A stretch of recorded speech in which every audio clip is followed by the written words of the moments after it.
Hi, my name is Demetria, and I'm happy to be your host. I created this podcast to encourage women entrepreneurs of faith on your business journey. Join me as I and my fabulous guests help you to discover how to gain kingdom business clarity and turn your profitable passion into a plan of action. You're listening to the Her Business Elevated podcast, episode number 19. Thank you so much for joining me on today's podcast. I do have a few updates and then we'll get straight into our topic about authenticity. First off, I want to just share how grateful I am that I have quite a few guest speakers lined up for this podcast.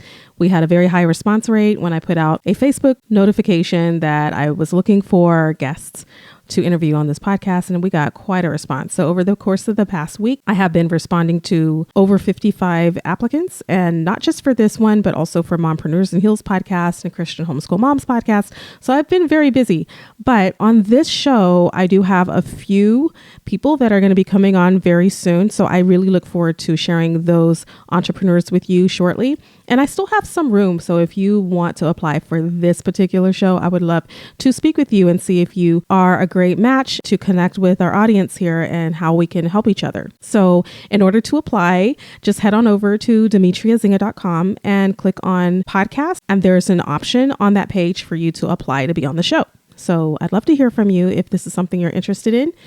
On this show, I do talk to women of faith who are in business and who are solopreneurs and entrepreneurs. So if that is your niche as well, and you have something that you'd like to come and offer and share with our audience, I welcome you to at least apply so we can see how we might connect. Now, I'm still on the back end working on creating new platforms for Christian women. So that will be up shortly. And I don't want to give away too much, so I'm not going to say too much, but I am giddy with excitement and I am hardly able to contain my excitement, but I am just really holding it down until I have everything squared away for you guys. So just continue to hang in there for the next couple of episodes and then I will announce it. Lastly, I do want to announce to you about the Create Your Digital Products course. As I mentioned in our last podcast episode, I try to remember to at least announce it because I haven't really been talking about it a lot. So I want to make sure that I get it out there on my show so you guys know. I did a very, very soft launch on this product last year. Okay, so it's an evergreen product and it's something that will always be there. It's not going to go away. I don't have to do official launches or webinars. I didn't do any advertising for this. I just simply launched it very softly and then I shared it on the podcast. And I think I may have sent it out to those of you who were on my list as well. So not a lot of people really know about this course. It's a very beginner's level. Just get your feet wet and get started with creating digital products. And so I didn't do a huge launch. But if you are interested in learning how to create audios and videos and ebooks for your audience so that you have something to share with your audience, whether it's a freebie or an upgrade or something that you offer your audience of value. If you're going to use it as a freemium, for example, something that you're not charging your audience for, or if you would prefer to create a series of audios or videos that you use as a package that you sell to your audience, and that accompanies your service as a service-based business owner, then that's what I'm teaching you. I do want you to still enjoy the Create Your Digital Products course available on Teachable. The link will be listed in the show notes on iTunes, Spotify, or wherever you happen to be listening to this podcast. It's also on my website. In the past, I would only give you my website URL, but I think from now on, I'm just going to offer you to go ahead and visit iTunes and you can just listen straight from there and find the show notes there as well. Now, specific show notes, when it comes to my guest interviews, you will probably want to come directly to the website so that you can see their picture and you can see a lot more of the specific links and everything that I'll be sharing. So that's what I want to talk to you about as far as the updates. And we're going to move straight into our topic of the day, which is staying authentic with your audience. How do you stay authentic?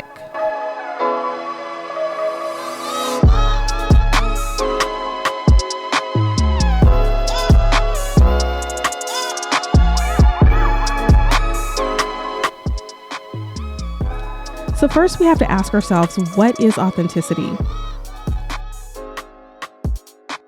When you're authentic, you are being yourself, you're being real and you are not putting on any false pretenses. And so you just show up the way you are. You don't have to pretend to be anything you're not. And it takes a big load off so that you're not having to wear the pressure of someone else's clothing, so to speak. You're not putting on someone else's shoes.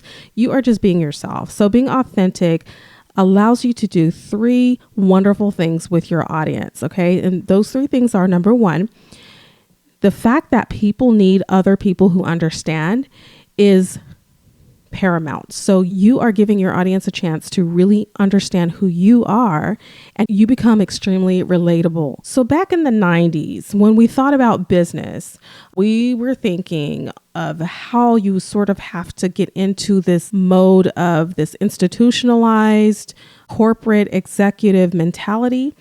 And that's fine if that's the world that you're in, right? But if you are an entrepreneur who desires some freedom and flexibility and really want to create the solopreneur experience, you don't have a board maybe, or maybe you do, but for the most part, maybe you run your business solo, maybe you're an LLC, maybe you're very, very small S Corp. You're not attempting to build something that needs an extreme amount of governance. So in that case, you don't really have to have the corporate mentality. In the 90s and the 80s and prior decades, when we thought of business, most likely we weren't thinking about entrepreneurship. The first thing that comes to your mind, or at least that came to my mind in those days, were a boardroom filled with 10 to 15 executives sitting around a boardroom table with their briefcases by their sides, and they're dressed to the finest in their suits, jackets. And back before there were iPhones and Androids, we had those day planners that everybody liked to use. And I think we ended up upgrading to Blackberries at some point.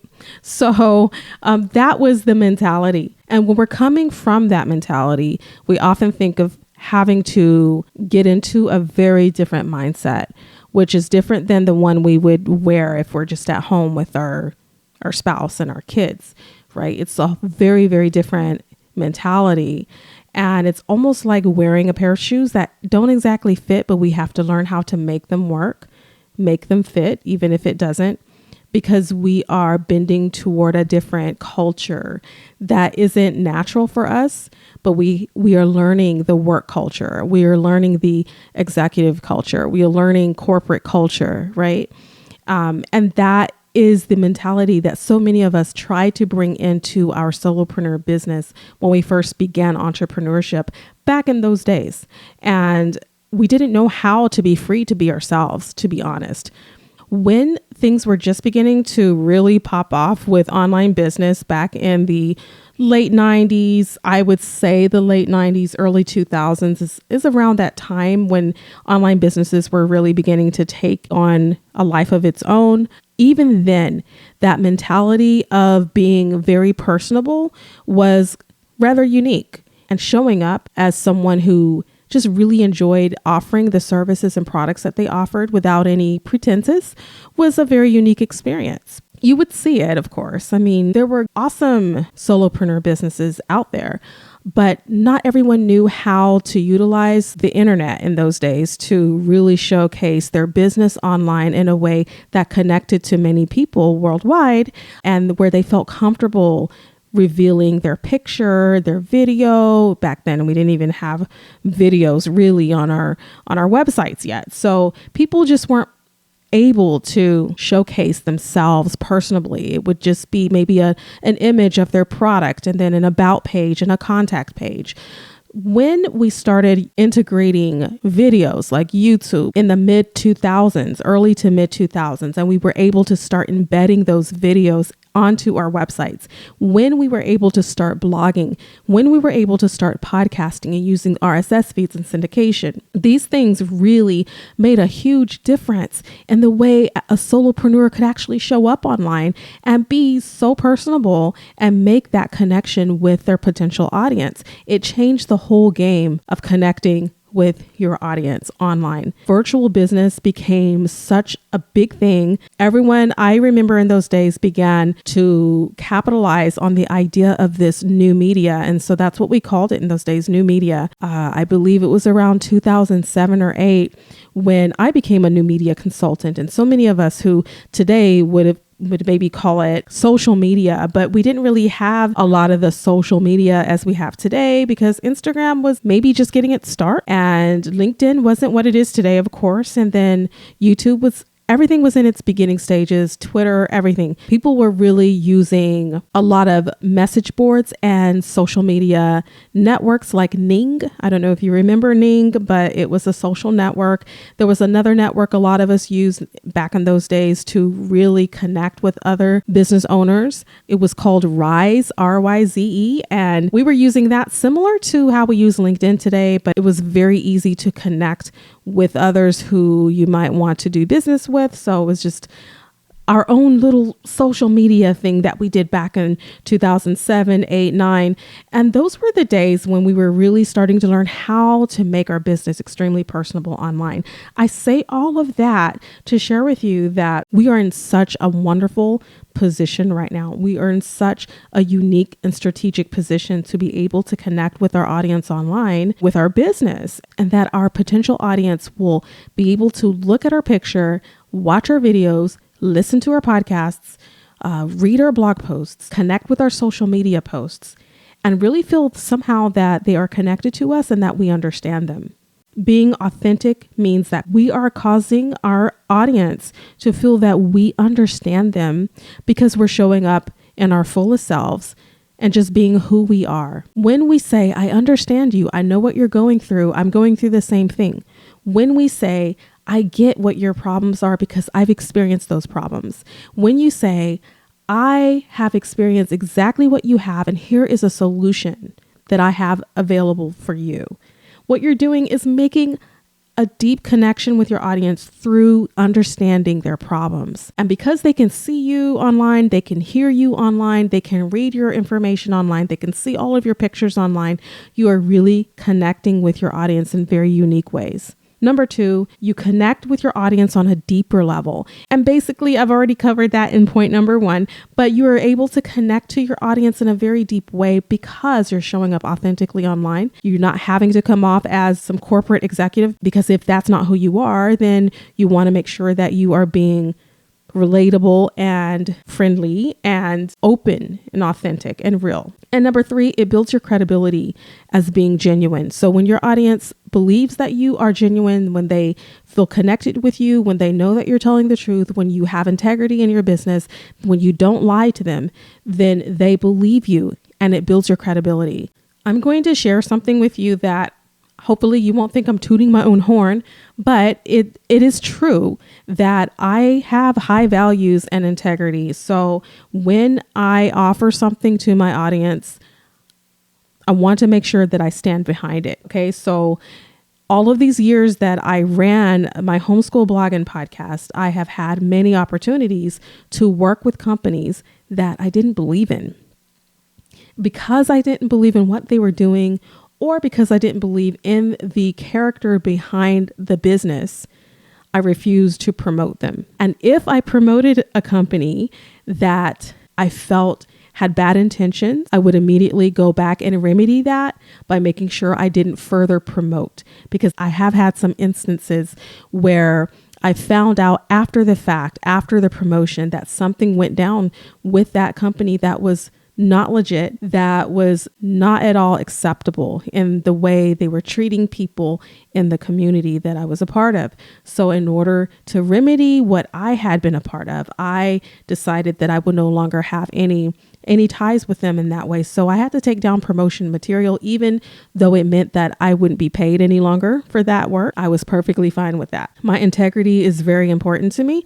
So that's one of the things that I made sure that I would be genuine and let my audience know without killing the other company or without discrediting their name or blast them, specifically for anything, just being very discreet about things, but letting my audience know that I care for them and that I'm not going to present anything to them that would be harmful. So I did have a few instances in that community when I ran my homeschool blog that I had to take care of in that regard. When it comes to just working with companies as an ambassador or as an affiliate, I always want to make sure that I agree with the product. If I find out that there's something in that product that just really rubs me the wrong way and I shouldn't present it to my audience, I will stop the money flow at that point and absolutely back out and cancel. If I have to cancel a contract, I will cancel it because I care more about what I'm presenting to my audience and more about how, they're going to benefit or not benefit from the product in the long run. If it's harmful to them, whether it's a social or it's a cultural harm, I want to make sure that I protect my listeners by not promoting anything that's going to hurt them in the long run. I won't sell out for money. That's the thing. And I think my audience understood that. So while I had a lot of opportunity to work with companies that, even though they didn't align with my values, would have really lined my pockets, I turned down a lot of opportunities. So I think all of that has a part to play in being authentic with your audience because they can feel that. They understand when you're just playing them for money. They get it when you're just out there to get a quick buck. They understand. But if you are really out there to help them, they will feel that too. And it just makes you all the more genuine. I'm going to give you 3 ways to be more authentic with your audience. 3 ways to be more authentic. And the first is that you can stop separating your business from your personal life and go ahead and let those 2 things coexist.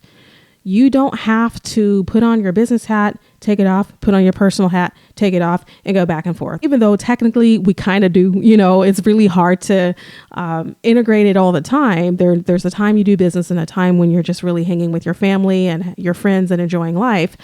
But it's important that you're able to understand that your business and your personal life can sometimes bleed together just a little bit. And what I mean by that is that your audience will understand that you are a true, authentic, real, genuine person who has all the experiences that a person experiences, that you're not just in your office all the time, that you're not just, working on courses and creating products, that you don't just do business stuff all day. You have an actual life.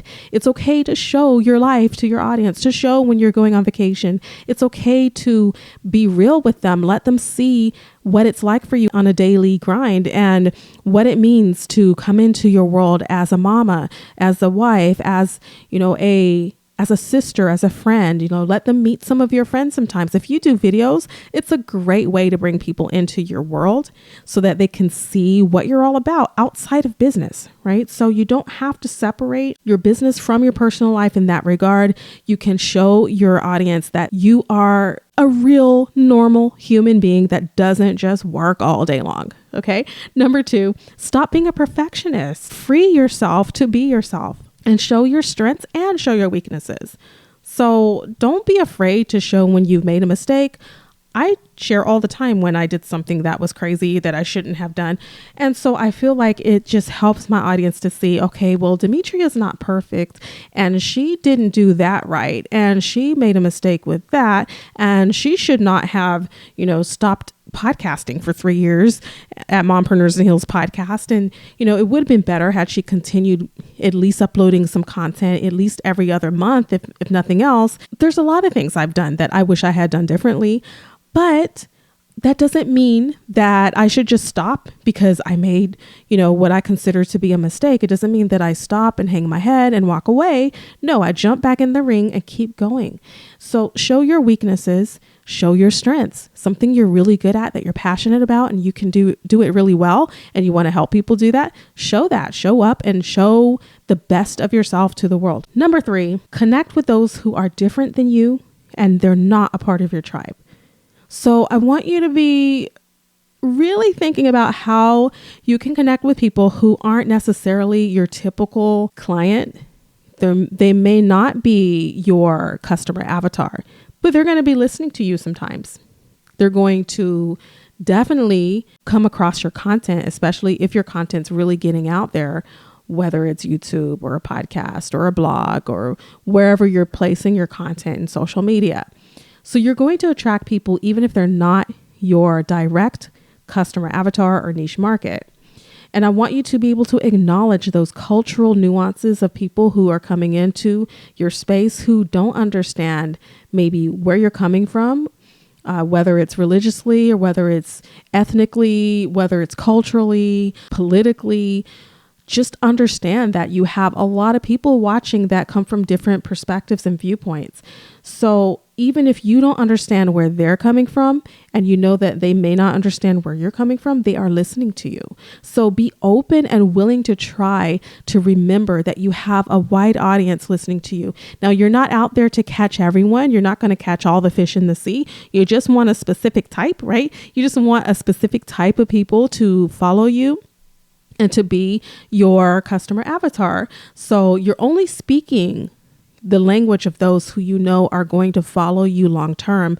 But it's good to be aware that you have others who are also listening who could potentially later on, decide that you're the one that they want to work with. So don't be exclusive, even if it's faith-based. For example, my podcast is specifically faith-based. I don't even cut corners with that anymore or pretend that it's not, because that is my niche market at this point. However, I realize that there are those of you who are listening to me right now that are not of any type of faith, could care less about faith or Christianity or religion or anything like that. And so I'm here for you too, because I'm not just here for faith-based women. I'm here for women who are entrepreneurs, solopreneurs who want to take your business to the next level. I only say that I'm faith-based because I am going to integrate that into my business. So that's the only thing. There's no exclusivity or anything. It's just me saying that I'm free to be myself. So I'm going to bring my faith into my business.